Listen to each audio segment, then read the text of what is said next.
Okay, I find myself in an unusual condition. There's not quite enough for 2 hours with the content that I have, and I don't want to cut anything out that I've given you to bring it down to a 1 hour class. So we have time for just a little bit of summary, just to bring the high points to you and make sure that we're clear. Obviously there's a lot of information that's happened in this 2 hour segment. And I just want to make sure that you're clear on what the important parts are. Now, this one is unique because what you are hearing here is not what you're hearing elsewhere. Now, if you were to do some Google searching, you'll find opinions all over the place. But basically and generally, what you're going to find is that scientists are not always, but generally going to be leaning towards it's much less of a problem than it is being reported. While you're going to get other sources, EPA included, and radon mitigators, and people who have a financial benefit, they're of course going to be telling you this is anywhere from a problem to a huge problem that's going to kill you tomorrow.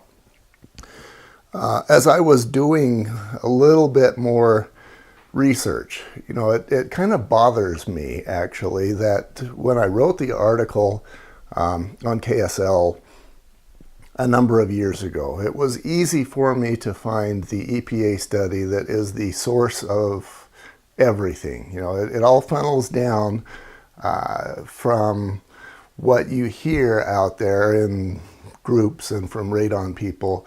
From those people, it funnels down to EPA, and EPA is sourcing this study that they have. And of course, there's been a number of studies, but they're primarily focusing on this one study.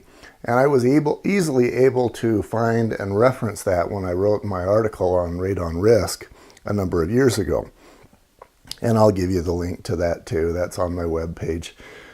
But it's interesting because as I do the prep for this particular online class, I go back to that scientific study, and I had the link to it in the article, and that link is no longer working. So I'm thinking, okay, no big deal, I'll find it again.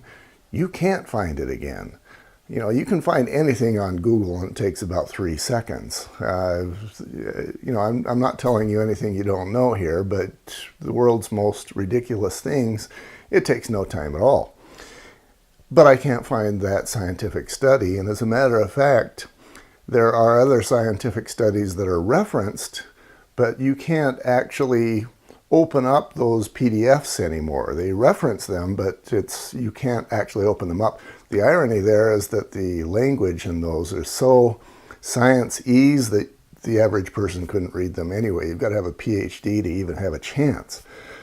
So, to me that's annoying, and I have to wonder about the motivations for why it's become more difficult to actually go to the horse's mouth rather than having to listen to the cowboy. But, that's not an area I'm going to get into. What I am going to do is I'm going to refer you to just some of the subjects that we've covered here. We gave you a background in what radon is. We talked about how radon is a colorless, odorless, radioactive gas, decay daughter of uranium and radium, and it occurs naturally. And this is not a new thing. Ever since the Earth was formed, and much later on, when people inhabited, there has always been radon here. It's a part of life, it always has been, and you cannot go anywhere on Earth and get away from radon. Now the moon, I don't know. It's possible maybe you get away from radon, but there's some other inhalation hazards like not having any oxygen that might get in the way of living there. So that's a totally different issue if you're thinking of moving to the moon to get away from radon. We have the origins and characteristics. I mentioned that it generally tends to occur where you have minerals, especially granite, where it forms, it's brought in from way deep in the earth, and it's brought in through that igneous process, hence the granite. And then it takes, all these millions of years for what starts out as as a radioactive metal to decay to some other radioactive metal, which then proceeds down the decay chain, and those are all metals. And then all of a sudden, poof, you decay another couple of protons and neutrons, and now you've got not a metal, but a gas like oxygen and nitrogen. So we talked about that, and that's why radon itself is more of a problem than perhaps uranium or radium or some of those other radioactive materials. They don't move from their point of origin where radon can. We talked about how it gets into the house, how houses act like chimneys. Basically, the idea being that the house is going to have a suction effect because there is air leaving through the home, and it's leaving because there's dryers on, there's fireplaces, there's bathroom vents. Every time you cause air to leave the home saying, hey, I got to have replacement air from somewhere. So one of the places that it can pull from is from the soil, maybe in the basement or the crawl space. And so that way you get those soil gases, the radon that comes in from the beneath, the outside, the underside of the house. Obviously, if you've got a leaking door or a window, it's going to be perhaps easier for the door to pull air in from around a door frame than it is to pull air in from around the basement slab, but it's possible. And this is why it is more difficult for radon to get into a home that is all maybe slab on grade, maybe you got a rambler with no basement, no crawl space. If that's the case, it's going to be much less likely that you're going to have elevated radon readings because at that point, every time you open the door or window, you're flushing any radon concentrations out of the house.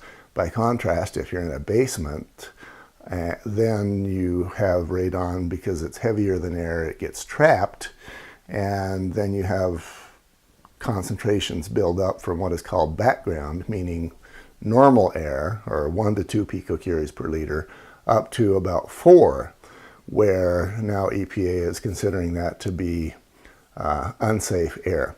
And just in case you were wondering, yeah, if normal air is 2 picocuries per liter and unsafe air is 4 picocuries per liter, you're getting the same dose in 2 picocuries per liter in 2 breaths as you would in 1 breath at 4. I have people often ask me, can I go, if knowing, let's say that they know that they've got 10 picocuries per liter or 15 in their basement, but the only thing that they do down there is maybe store food. They ask me questions like, can I just go down there and hold my breath and get whatever I need? And the answer, of course, is yes. Let's say that they have 20 picocuries per liter in their basement. If they were to breathe, let's say 10 times on their trip into the basement, that's going to be, that's 200 units of dose, if you will, and that would be the same as 200 breaths of air at 1 picocurie per liter, or maybe 100 breaths of air at 2 picocuries per liter.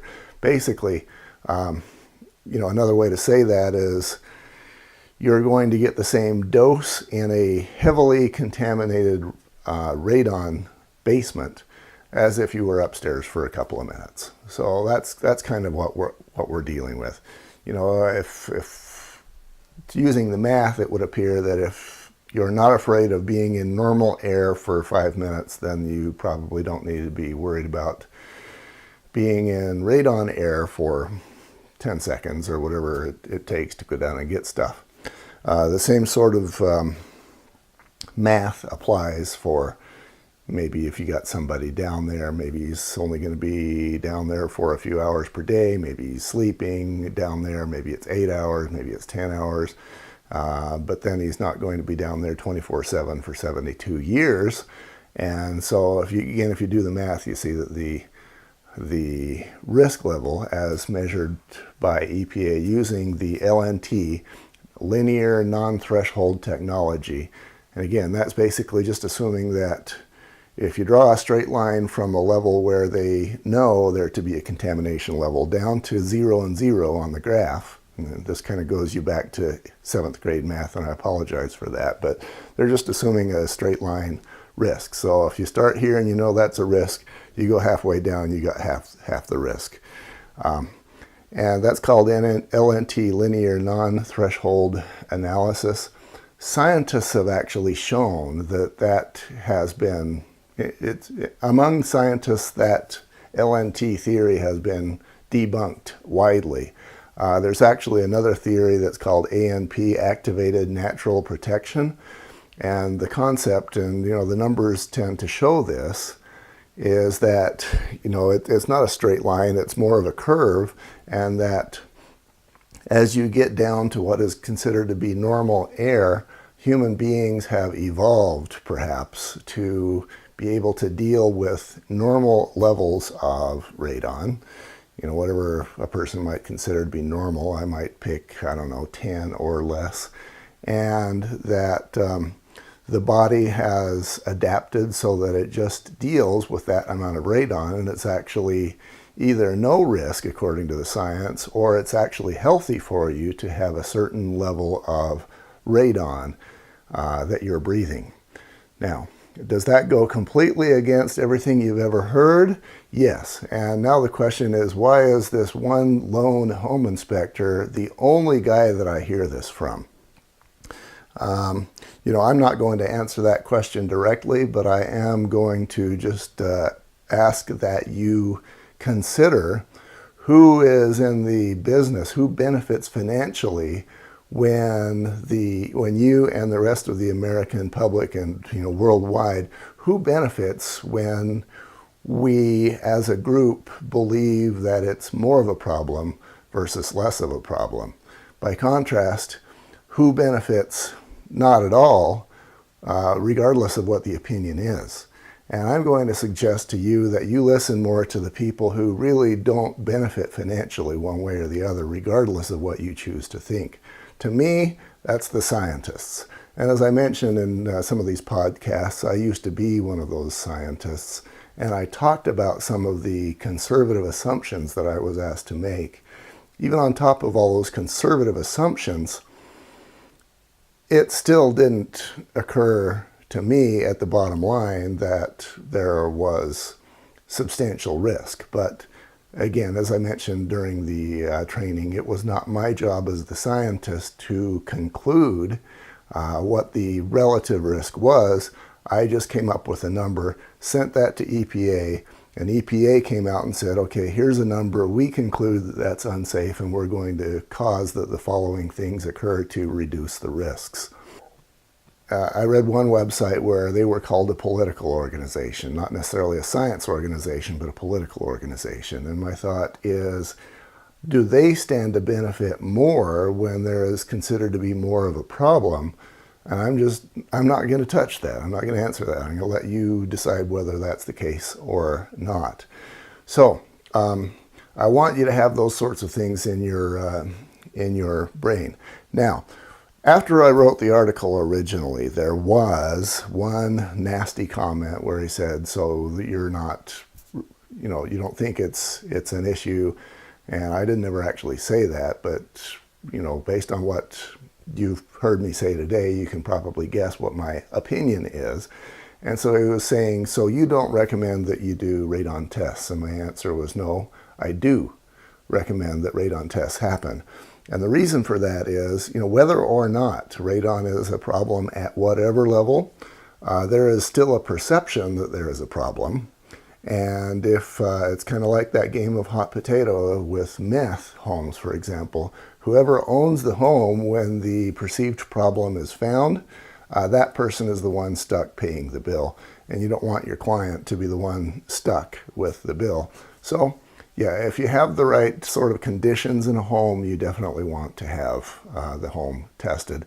And yeah, if it comes up 4.1, 4.2, it might be a good idea to just do some easy fixes or just give some basic education to the clients. If it comes up 10 or whatever number that's substantially beyond 4, then you start talking, or maybe the home inspector starts talking to the client about whether they really want to be holding that potato in case the next, in case they get stuck with the cost of a mitigation system when they go to sell. Testing for radon, the test should be done in living space. And the reason for that is I've seen where a number of home inspectors will actually place the radon test, for example, in a crawl space, knowing that the radon level in a crawl space where you got the dirt right there, that's going to be higher. And they're going to argue, well, I might as well test the highest part of the living space, but that's not living space. So the idea is that we're testing the air that the occupants are going to be breathing, and that is not the crawl space. You want to have the sample be away from the wall at least 3 feet if you can, up from the floor at least 3 feet if you can. Again, that errs conservatively because most of us, I for example, am breathing air that's almost 6 feet up from the floor, but you're going to have a greater concentration down closer to the floor. So that's another thing you want to do. And then you want to stay away from windows, and you want to stay away from the furnace because there's a certain amount of radon that comes in from the furnace. And in many cases in a basement, you can't always reach all of those goals, but you find something that's reasonable and you'll go with that. We talked also about the difference between the sample kits from radon.com that you can get. There's strengths and weaknesses associated with both systems, but the complement to that is the machines that a home inspector will actually place. The strength with the machine is that it can detect when the system is being fooled with. For example, if they're opening all the doors and windows, those machines will detect that. But if you've got a home inspector who wants the number to come up high, either so he can become a hero, or so that he can refer his brother-in-law, or so that he can maybe be requested to do the mitigation himself, he can do that, and nobody is the wiser unless somebody like you comes in with a second opinion, sort of a canister. So testing. And then mitigation, we talked about how the mitigation system is called sub-slab mitigation. And it's basically a fairly simple system where you put a fan in below the slab, it pulls the soil gases out from the soil and it exhausts those to the exterior. And what comes to mind immediately for me is that those radon gases are still in the environment, but now they just got sent out to the outside of the house where they are mixing with a whole bunch of other air, and so theoretically they're not in the house, in the basement. That's what a mitigation system does. Why the scare? You can decide that for yourself. I've talked to a number of people who are quite certain that there's a problem, and they'll always mention the EPA study that says that radon is the second leading cause of lung cancer. And that's as far as they go. And, sometimes I choose to engage the discussion and say, well, what's third? But sometimes I don't. In many cases, you just get people that choose to believe what they want to believe, and you're just not going to go a lot further with that. One thing that is always true is that, a mitigation system for most homes is going to be $1,200 to $1,500. And a lot of the consensus that I hear among realtors that I work with is that in many cases it's better to just yield the $1,200 to $1,500 and not have the deal go south because of that. I'm hoping that this course has been very helpful to you. I'm hoping that it's giving you some background, some confidence. I want you to feel armed as you approach radon issues, just like I hope you feel armed in these other classes that we do, the lead, the asbestos, the mold, termites, blah, blah, blah. If you want to refer other realtors, or if you're referring somebody who isn't necessarily needing the CE credit, you can always go to masteryourmansion.com. Pleasure having you on board.